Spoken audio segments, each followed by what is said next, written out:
One day series Bangladesh জিতলেও টি-20 কিন্তু রক্ষা করতে পারলো না বাংলাদেশ ক্রিকেট টিম। হ্যাঁ বন্ধুরা, বাংলাদেশ অস্ট্রেলিয়ার বিরুদ্ধে ওয়ানডেটা খুব সুন্দরভাবে 2-1 সিরিজে জিতে যায় বাংলাদেশ টিম এবং অস্ট্রেলিয়াকে হারিয়ে দেয় এবং টি-20 শুরু হয়। প্রথম ম্যাচ তো অস্ট্রেলিয়া বাংলাদেশকে খুব সহজভাবে কম রানের ব্যবধানে হারিয়ে দিয়েছে এবং দ্বিতীয় টি-20 যে হলো এখানে বাংলাদেশ জিতা ম্যাচ হারলো।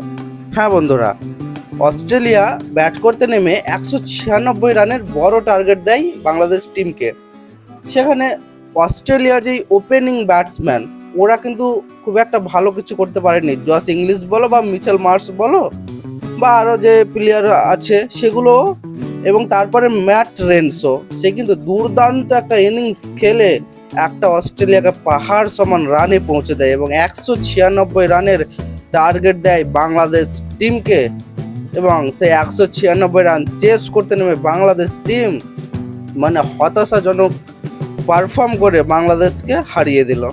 হ্যাঁ বন্ধুরা, প্রথমে যদিও সাইফ হাসান এবং তানজিদ হাসান তামিম দুর্দান্ত একটা শুরু দিয়েছিল বাংলাদেশ টিমকে, একটা শুরু মোটামুটি ভালোই দিয়েছিল, তারপরে উইকেট পড়ে যাওয়ার পরে আর কিন্তু কেউ ম্যাচকে ধরতে পারলো না। সৌম্য সরকার বলো, তৌহিদ হৃদয় বলো, তারা কিন্তু ম্যাচকে শেষ পর্যন্ত টিকিয়ে রাখতে পারলো না। একের পর এক উইকেট পড়ে যেতে লাগলো এবং বাংলাদেশকে হারের দিকে নিয়ে যেতে লাগলো। শেষ ম্যাচ বাংলাদেশ টিম হারে 7 রানে। 196 রান করেছিল অস্ট্রেলিয়া, বাংলাদেশ 189 রানে অস্ট্রেলিয়াকে ম্যাচ জিতিয়ে দেয় এবং এই ম্যাচ জেতার সাথে সাথে 2-0 ব্যবধানে অস্ট্রেলিয়া সিরিজ জিতে যায়। আর একটা টি-20 ম্যাচ আছে, সেখানে যদি বাংলাদেশ এই ম্যাচটা জিতেও তবুও কিন্তু অস্ট্রেলিয়া সিরিজ জিতে যাবে, কারণ 3টে ম্যাচের মধ্যে 2টো অলরেডি অস্ট্রেলিয়া জিতে গেল এবং বাংলাদেশ সিরিজ হেরে গেল। ওয়ানডের মতো টি-20তে চমক দেখাতে পারলো না বাংলাদেশ টিম এবং অস্ট্রেলিয়া টি-20 সিরিজ তারা তাদের নিজের নামে করে নিল।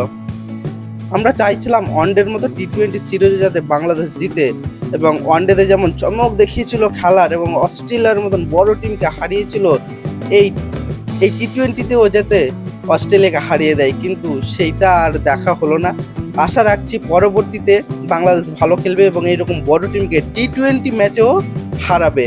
অবশেষে আর একটা ম্যাচ আছে শেষে, আশা রাখছি এটা বাংলাদেশ টিম জিতবে এবং 2-1 অস্ট্রেলিয়া সিরিজ জিতবেই অবশ্যই। তো বাংলাদেশ যাতে শেষ ম্যাচটা জিতে এটাই চাইবো। তো বন্ধুরা, বাংলাদেশ টিম কিন্তু এখন ইমপ্রুভ করছে, অবশ্যই ইমপ্রুভ করছে, কারণ আমরা এর আগের ম্যাচ দেখেছি, আরও 2 মাস 3 মাস 1 বছর আগের ম্যাচ দেখেছি, সেই পারফরমেন্স আর এখনকার পারফরমেন্স কিন্তু অনেকটা কিন্তু তফাৎ আছে। আর প্লেয়ার কম্বিনেশন বলো বা সিলেকশন যেই সিলেকশনের ব্যাপারটা বলো, বাংলাদেশ টিম কিন্তু এখন ভালোই করছে মোটামুটি। তো আশা রাখছি পরবর্তীতে বাংলাদেশ টিম জিতবে এবং অস্ট্রেলিয়া, ইংল্যান্ডের, ইন্ডিয়ার মতো বড় টিমকে হারিয়ে তারা সিরিজ জিতবে এবং কোনো বড় ইভেন্টে বিশ্বকাপও জিতবে, এটাই আশা রাখছি। তো বন্ধুরা, আমি এই চ্যানেলে ক্রিকেট সম্বন্ধে নিয়মিত ভিডিও আপলোড করি বা অন্যান্য খেলাধুলা সম্বন্ধেও ভিডিও আপলোড করি। তো চ্যানেলটাকে একটা সাবস্ক্রাইব করো, একটা লাইক অবশ্যই করো। দেখা হচ্ছে নেক্সট ভিডিওতে।